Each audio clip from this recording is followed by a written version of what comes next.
My girlfriend's parents tortured me and called me a fake human all because of my prosthetic leg. But then they found out how I lost my real leg, and now they won't even look me in the eye. I adjusted my prosthetic and rang the doorbell at Grace's parents' house, hoping they wouldn't write me off as not good enough just because of my fake leg. Her father Robert opened the door, and his eyes went straight to where my left leg should be, his face shifting to obvious disgust.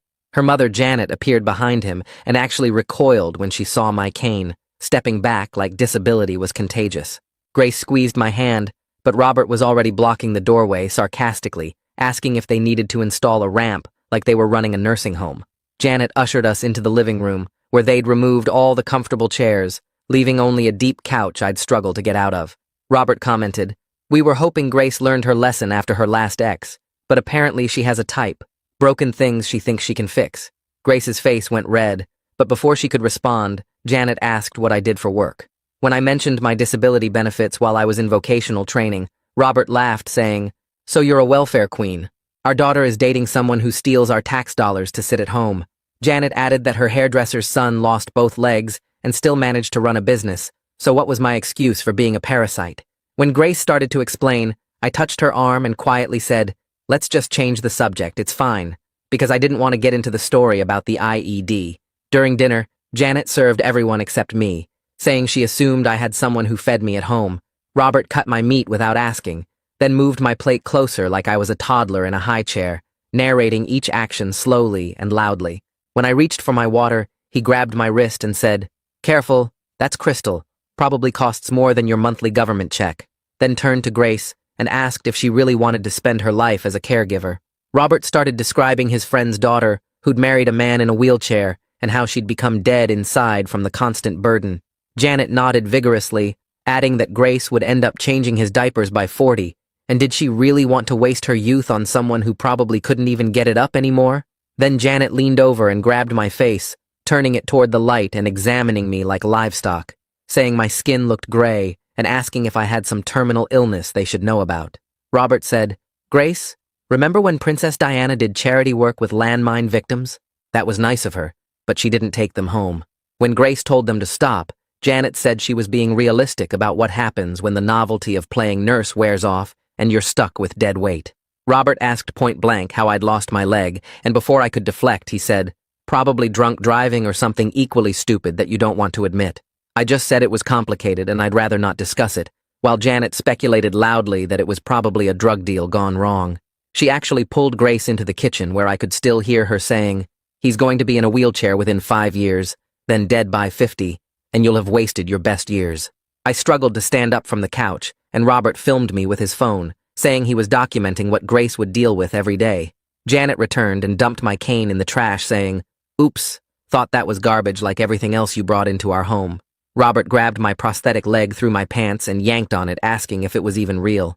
He said, "Grace, sweetheart, you could have any man you want. Why are you settling for 3/4 of a person?" Janet added that she'd rather Grace be a lesbian. At least then they could lie to their friends about who she's dating. That's when the front door opened and someone called out, "Sorry, I'm late."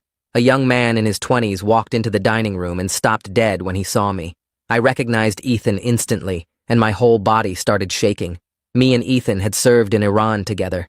"Oh my God," he whispered, his tears already falling. "This is him. This is the man who saved my life." He turned to his parents. "How did you find him? Did you invite him over to thank him personally?" He started explaining that I was the lieutenant who went back into the kill zone after the IED tore my leg off to save the lives of my brothers. I was the hero from the story he'd told them 1,000 times. Robert's phone crashed to the floor while Janet's hand flew to her mouth. "Have they been treating you well?" Ethan asked me in regards to his parents. I stared at Ethan for what felt like forever, while Robert's phone stayed on the floor and Janet's hand stayed frozen at her mouth. My throat felt tight, and I couldn't make words come out. Grace's hand gripped mine harder, and she stood up from the couch. "They've been treating him like garbage," she said, her voice shaking. She pointed at the trash can where my cane stuck out. "Your mom threw his cane in there and called it garbage." Her face turned red as she kept going. "Your dad grabbed his prosthetic leg through his pants and yanked on it." She was crying now, but kept talking. "They called him 3/4 of a person and said I should be ashamed of dating him." Ethan's eyes went wide, and he turned to look at his parents. His mouth opened and closed like he couldn't believe what he was hearing. He looked back at me, then at his parents again. "Is this true?" His voice cracked when he asked it. Robert started to say something but stopped. Janet's hand finally dropped from her mouth. Mom, Dad, is this true? Ethan asked louder this time. Did you really do these things to him? His whole body was shaking now. This man lost his leg saving my life and you treated him like this? I pushed myself up from the deep couch, my good leg doing most of the work. My hands were shaking as I reached for the trash can and pulled out my cane.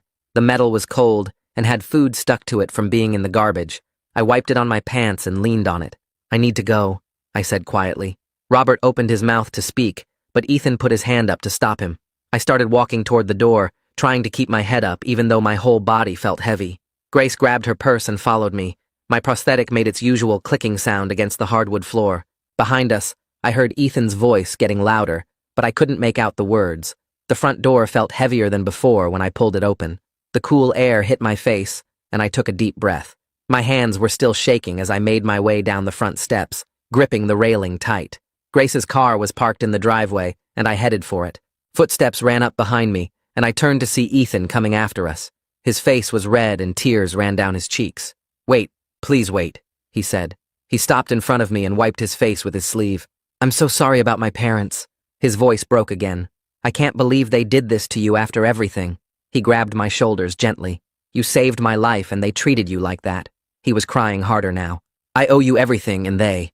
He couldn't finish the sentence. Is there anything I can do? He asked. Anything at all to make this right? I shook my head because there wasn't really anything he could do. It's not your fault, I told him. He hugged me then, careful not to knock me off balance. I'm going to talk to them, he said when he pulled back. This isn't okay. Grace had already started the car, and I got in the passenger seat. Ethan stood in the driveway watching as we pulled away. Grace drove without saying anything for a long time. Her knuckles were white from gripping the steering wheel so hard.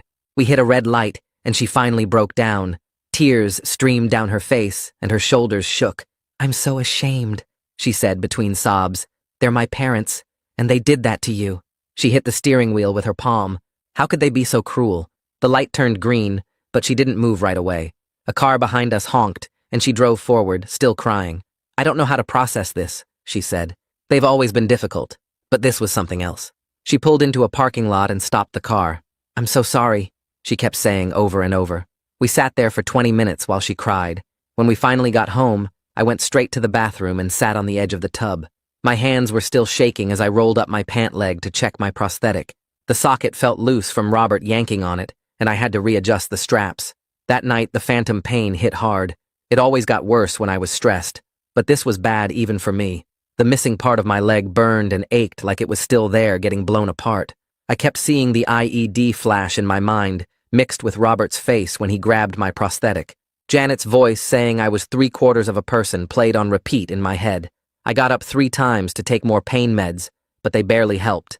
Grace found me on the couch at 4 in the morning with ice packs on my residual limb.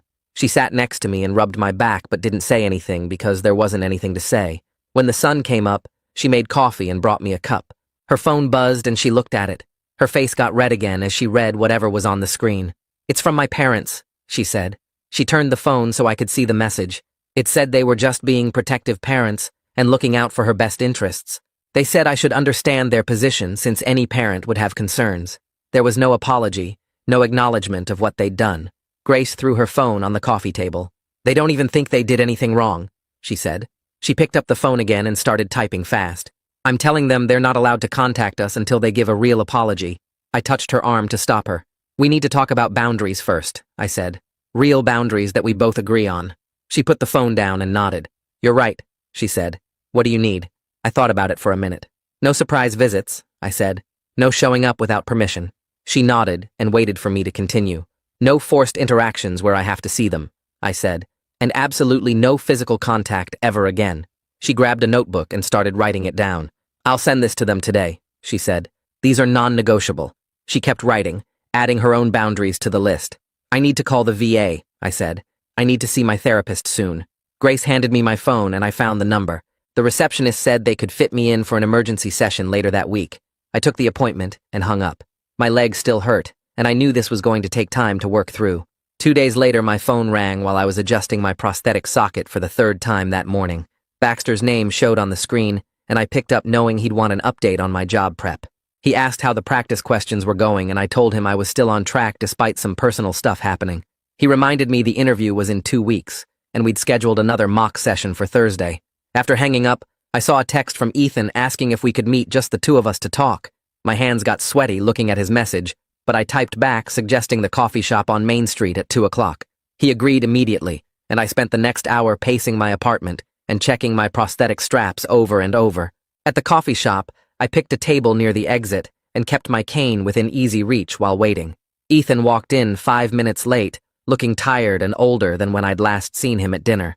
He sat down and ordered black coffee, then stared at his hands for a full minute before speaking. He told me his parents had always been scared of him coming home disabled after his deployment. He said they'd seen what happened to their neighbor's son, who came back in a wheelchair, and it made them paranoid about disability. He was clear their fear didn't excuse what they did to me, but wanted me to understand where it came from. We sat there for 40 minutes while he talked about growing up with parents who treated his military service like a death sentence waiting to happen. When I got home, I had 3 missed calls from the VA about my emergency therapy appointment being moved up to tomorrow. The next morning, I drove to the VA hospital and signed in at the mental health desk 20 minutes early. Sophia called me back right on time, and we sat in her small office with the fake plant and motivational posters. She asked me to describe what happened at dinner, and I went through every detail from the trash can to Robert grabbing my leg. She stopped me several times to ask how my body felt during specific moments, and I realized my shoulders were up near my ears, just remembering it. She explained that their treatment was assault and had nothing to do with my worth as a person. We spent the rest of the session working on breathing exercises, and she taught me a grounding technique using my 5 senses. That evening, Grace showed up at my door with a duffel bag and red eyes from crying. She came in and dropped the bag by the couch, then sat down and pulled her knees up to her chest. We needed to figure out if our relationship could handle her parents and what boundaries we both needed. She started listing everything we'd need to address, from holiday visits to potential future kids and how to protect them. I wrote notes while she talked, and we filled 3 pages with boundary requirements and deal breakers. My phone buzzed with another text from Ethan saying he'd confronted his parents again that afternoon. He said they kept calling me a hero, but wouldn't admit they'd personally hurt me as an individual human being. He was frustrated because they acted like my military service canceled out their cruelty rather than making it worse. 2 days later, I sat in Baxter's office for our mock interview, wearing my only suit that still fit. He started with basic questions about my work history, and everything was fine until he asked about the gap in employment. My chest got tight, and I couldn't get enough air even though I was breathing fast. Baxter stopped the interview and got me water while I bent forward trying not to pass out. He rescheduled for next week and suggested I talk to Sophia about interview anxiety strategies. That night, Grace showed me an email from her dad that was supposed to be an apology. Robert spent 3 paragraphs talking about how hard it was for parents to watch their daughter date someone disabled. He mentioned his fears about Grace becoming a caregiver and how that wasn't the life he'd imagined for her. There was one sentence saying he shouldn't have grabbed my prosthetic, but then immediately added that I should understand his protective instincts. I deleted it without responding, and Grace didn't argue with my decision. At my next session with Sophia, we worked on writing a boundary letter to Robert and Janet. She helped me list specific requirements, including no physical contact, no comments about my disability, and no speculation about my life expectancy. We added that any future relationship would require a genuine apology, acknowledging the harm they caused. The letter took 2 hours to write, and Sophia made me practice reading it out loud 3 times. Grace decided she needed space from her parents to figure out her own feelings about everything. She brought 2 more bags over, and we tried living together full-time for the first time. The first week was harder than expected, with both of us trying to navigate sharing space while processing trauma. She reorganized my kitchen without asking, and I got upset because I'd arranged everything to be accessible from my height when using my cane. We had our first real fight about it, and she cried, saying she was just trying to help. I explained that help without asking wasn't actually helpful, and she started understanding how her parents' assumptions about my needs connected to their cruelty. After 2 weeks of living together, we found a rhythm, but the stress showed in small ways. Grace jumped whenever her phone rang, and I started having more phantom pain from the constant tension. She helped me with my prosthetic maintenance one night, something I'd always done alone because it felt too vulnerable. Her hands were gentle as she helped clean the socket and check for pressure sores on my residual limb. Neither of us talked about how this was exactly what her parents said she'd end up doing, but we both thought it. The next morning, Grace's phone started buzzing with texts from her aunt asking why she wasn't at Sunday dinner. Then her cousin called wanting to know if the rumors about her dating someone in a wheelchair were true. Grace put the phone on speaker while making breakfast, and I could hear her uncle in the background saying something about me probably being a drug addict. Her grandmother left 3 voicemails crying about how Grace was breaking the family apart over some man nobody knew. Grace deleted each message without listening to the end, and her hands shook as she cracked eggs into the pan. More relatives kept calling throughout the day, asking if Grace needed help getting away from me or offering to stage an intervention. Her cousin posted on social media asking for prayers for their family during this difficult time, which got dozens of comments from people we'd never met. Grace finally turned off her phone after her aunt texted that she was being selfish for choosing a stranger over blood. 2 days later, I went to my veteran support group at the VA and decided to share what happened at dinner for the first time. The room had 12 other vets sitting in the circle, and when I described Robert grabbing my prosthetic, everyone got quiet. One guy who lost both arms in Afghanistan said civilians treat him like a circus act every day. Another vet talked about his wife's parents refusing to let him in their house because they thought PTSD made him dangerous. The group leader, a Marine who uses a wheelchair, said people thank him for his service, then cross the street to avoid him. Everyone nodded when I mentioned feeling like less than human, and several guys shared similar stories about being called parasites for using VA benefits. After group, Ethan texted me a photo from our deployment showing our whole unit before the attack.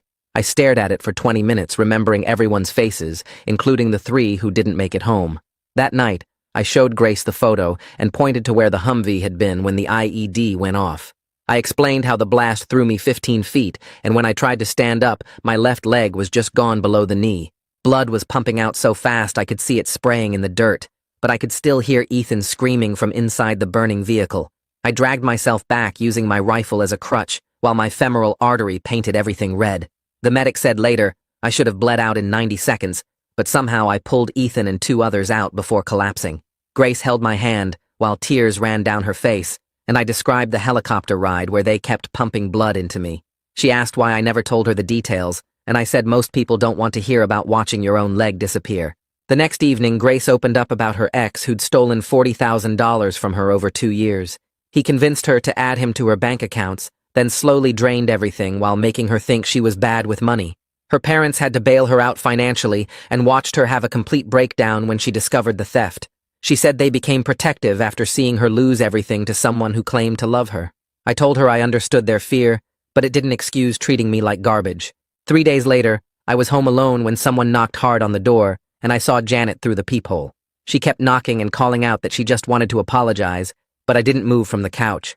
I texted Grace at work, and she said she was on her way home immediately. Janet stayed outside for 30 minutes, alternating between knocking and sitting on the front steps. When Grace pulled up, I watched through the window as she confronted her mother before Janet could reach the car. Janet tried to hug her, but Grace stepped back and kept 3 feet between them. I could hear Grace saying her mother needed to respect boundaries, and coming here without permission was exactly the problem.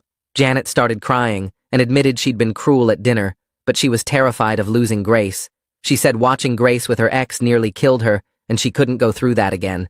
Grace told her that treating me like trash wasn't protecting anyone, and Janet finally admitted she'd been horrible to me. She asked if she could come in to apologize properly, but Grace said not without discussing it with me first. Janet left after 20 more minutes of Grace holding firm on the boundaries we'd established together. The next morning, I went to the police station to file a report about Robert grabbing my prosthetic at dinner. The officer took my statement and said assault charges were possible, but I told him I just wanted documentation. He took photos of the bruises on my residual limb where the socket had twisted when Robert yanked on it. The report took 2 hours to complete with all the details about what Robert and Janet had said and done. I got a case number and copies of everything in case we needed them later for a restraining order. That afternoon, Baxter called saying he'd arranged a tour at an adaptive workplace that specifically hired disabled veterans. The facility had modified workstations and assistive technology for people with different physical limitations. During the tour, I saw a double amputee programming computers with voice recognition software and a blind vet running the reception desk. The manager, who had a prosthetic arm, showed me 3 job openings that matched my skills and said they could start me part-time while I finished vocational training. Seeing other disabled vets working regular jobs and joking around made me realize I'd been isolating myself too much. That evening, Ethan texted inviting us to dinner at his apartment, just the 3 of us without his parents. He said he wanted to talk about what really happened over there, and what coming home actually means for people like us. We spent the next hour at Ethan's place talking about what would actually fix things with his parents. I pulled out my phone and started typing a list of what a real apology would need to include. First, they'd have to admit they physically assaulted me when Robert grabbed my prosthetic. Second, they'd need to acknowledge the cruel things they said weren't protective, but abusive. Third, they couldn't make excuses about being worried for Grace. Ethan nodded as I read each point and said he'd talk to them without us having to deal with them directly. Grace's phone buzzed while we were cleaning up the dishes, and her face went white. She showed me the screen where Robert had texted her an ultimatum, saying she had to choose between me or her family. She immediately took a screenshot and started typing back that real families don't force those kinds of choices. Her hands were shaking as she hit send and told him she wouldn't be manipulated like that. The next morning, Grace sat at my kitchen table writing her own letter to her parents. She wrote for 3 hours, crossing things out and starting over until she had 4 pages. The letter explained she wouldn't be forced to choose, but also wouldn't tolerate any more disrespect toward me. She set clear boundaries about when she might consider seeing them again, which was at least a month away. She sealed it in an envelope and drove to their house to leave it in the mailbox without knocking. 2 days later, I had my regular therapy appointment with Sophia at the VA. She had me practice different scenarios for if I ever had to see Robert and Janet again. We role-played me staying calm while she pretended to be Robert making comments about my leg. I practiced my exit strategies, like having Grace's car keys in my pocket and sitting near doors. We went through de-escalation techniques where I'd redirect conversations or simply leave without explaining. Sophia helped me realize I didn't owe them any response to their provocations. The following week, I drove to the adaptive workplace for my real job interview. My palms were sweating as I walked into the conference room where the interviewer was waiting. He had a prosthetic arm and immediately put me at ease by joking about us being the bionic team. He asked about my military experience and how I handled stress, focusing on what I could do rather than my limitations. We talked about the specific job duties, and he showed me the modified workstation they'd set up. I answered his questions about my availability and schedule flexibility around my VA appointments. When he asked about gaps in my employment, I explained my recovery and vocational training without getting defensive. At the end, he shook my hand firmly and said they'd call within a few days. I walked out feeling like I'd actually nailed it despite my nerves. That evening, Grace was scrolling through social media when she suddenly cursed and showed me her phone. Janet had posted some vague status about family challenges and difficult times that made her sound like the victim. Several of their family friends had commented with sympathy and support, not knowing the real story. Grace immediately commented publicly calling out her mother for playing victim after assaulting a disabled veteran. She posted a brief version of what really happened at dinner, and within minutes, Janet deleted the entire post. We sat down that night to figure out how to handle the family gossip without getting sucked into drama. Grace made a list of relatives who'd probably call or text asking questions. We agreed we wouldn't engage with every provocation or spend our energy defending ourselves constantly. She drafted a standard response saying the situation was private and we weren't discussing it. We decided to block certain family members on social media who were known gossips. Grace changed her privacy settings so her parents couldn't see her posts anymore. 3 days later, Ethan called proposing a meeting between all of us at a neutral restaurant. He said his parents were willing to listen if we'd give them one chance to make things right. I told him I needed to discuss it with Sophia first before agreeing to anything. At my next therapy session, we talked through the pros and cons of meeting them. Sophia helped me see that I could try once, but needed a clear exit plan ready. We agreed on specific boundaries like no physical contact and leaving immediately if they got hostile. The night before the meeting, Grace and I sat at my table preparing what we needed to say. We wrote down our main points on index cards so we wouldn't forget in the heat of the moment. Grace practiced staying calm while I pretended to be her father making excuses. We came up with hand signals for when either of us needed to leave immediately. If I touched my ear, that meant I was done, and we'd leave within 2 minutes. If she squeezed my hand 3 times, same thing. We picked a restaurant near the highway so we could leave quickly if needed. We arrived 15 minutes early to get a table near the exit and have time to settle our nerves. Robert and Janet walked in exactly on time with Ethan behind them, looking stressed. They sat across from us, and Robert immediately started talking about his fears of Grace getting hurt again. He explained how her ex had destroyed her financially and emotionally, leaving them to pick up the pieces. Janet added that they'd watched Grace have a breakdown and couldn't bear seeing it happen again. Neither of them started with an apology, just their own fears and justifications. But at least they were finally listening when Grace explained how their behavior was unacceptable, regardless of their fears. I stayed quiet mostly, just watching their body language and keeping my hand near Grace's in case we needed to leave. Robert shifted in his seat and stared at his hands folded on the table before clearing his throat and looking straight at me. His face had lost all its usual smugness as he admitted that when he grabbed my prosthetic that night, he crossed a line that couldn't be uncrossed. He said what he did was assault, plain and simple, and while it wasn't a full apology, hearing him acknowledge the seriousness of his actions made my chest tighten.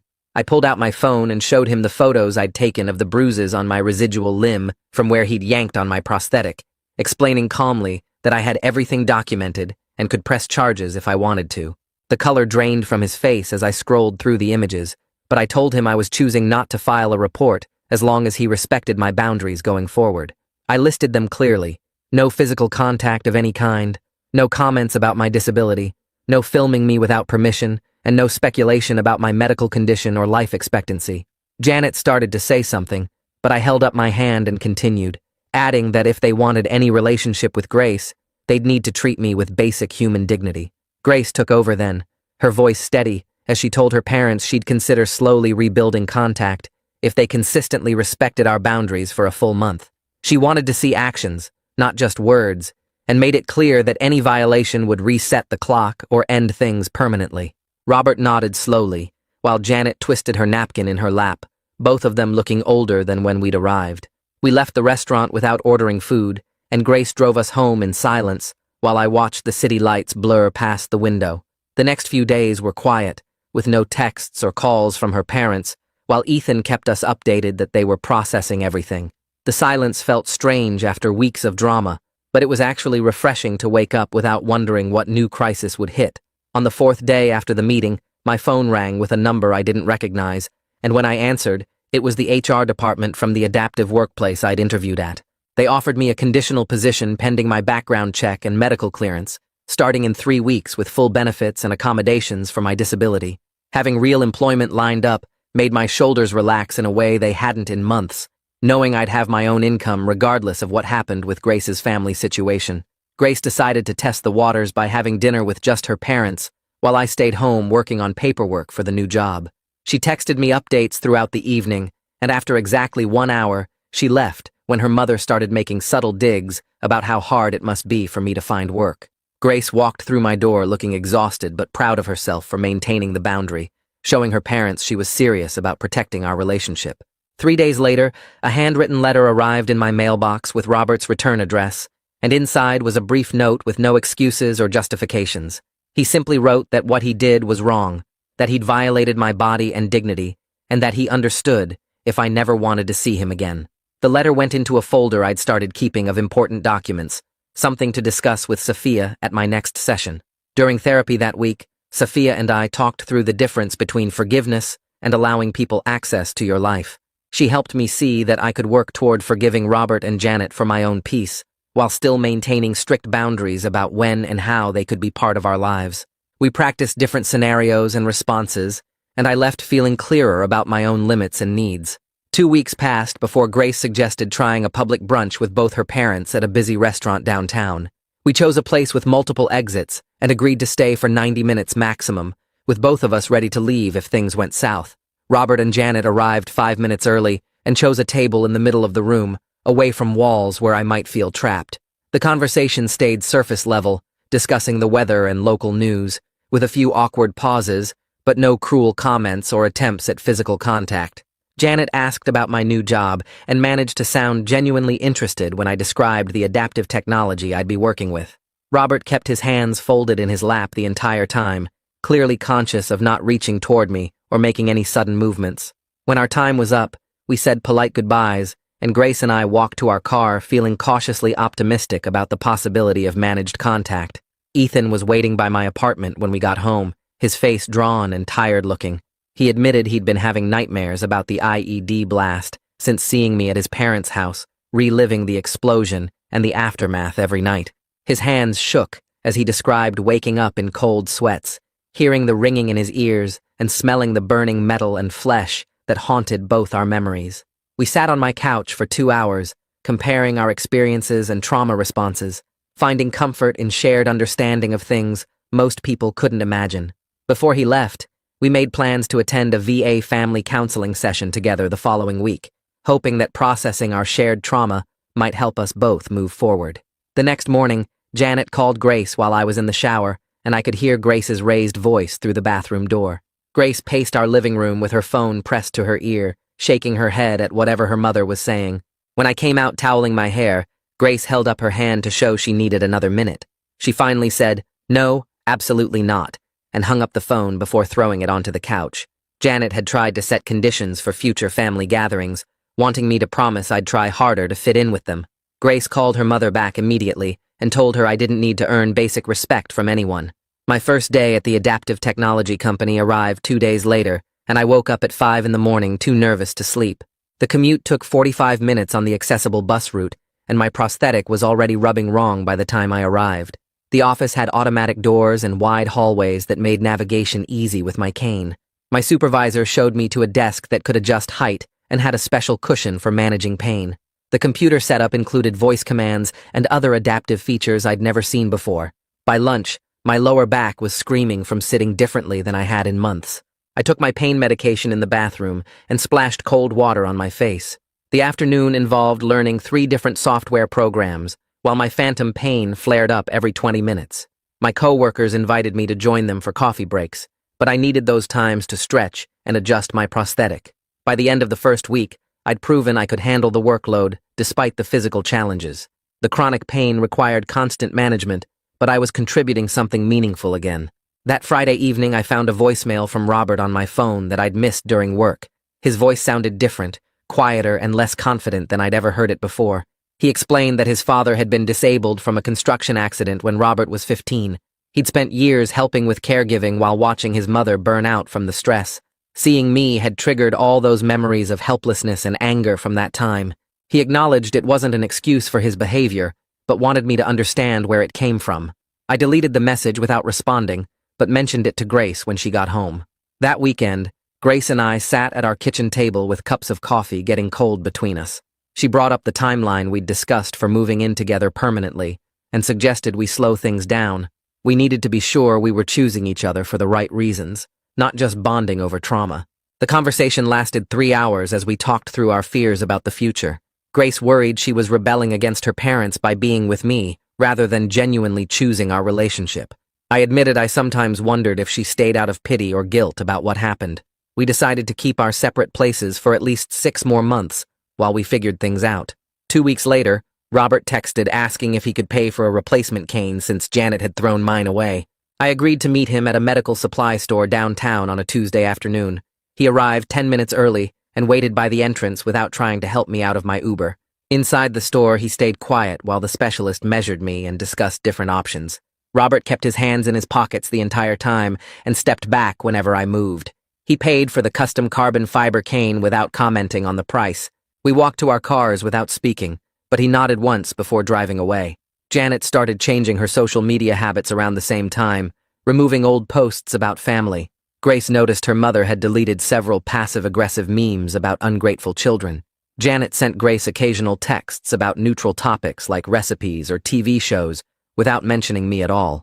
These small changes felt like progress, even though we weren't directly communicating. 3 months had passed since that horrible dinner, when I realized my body had finally started to relax. My shoulders weren't constantly tensed when Grace mentioned her parents in conversation. My hands stayed steady even when her phone rang with their ringtone. I could choose when to engage with information about them rather than just reacting from fear. The phantom pain still flared up, but it wasn't triggered by anxiety about Robert and Janet anymore. Ethan invited us to a barbecue at his apartment on a Saturday when the weather turned warm. He mentioned his parents would be there but promised to keep things casual and respectful. Grace and I discussed it for several days before agreeing to try for 2 hours maximum. We arrived to find Robert manning the grill while Janet arranged food on a picnic table.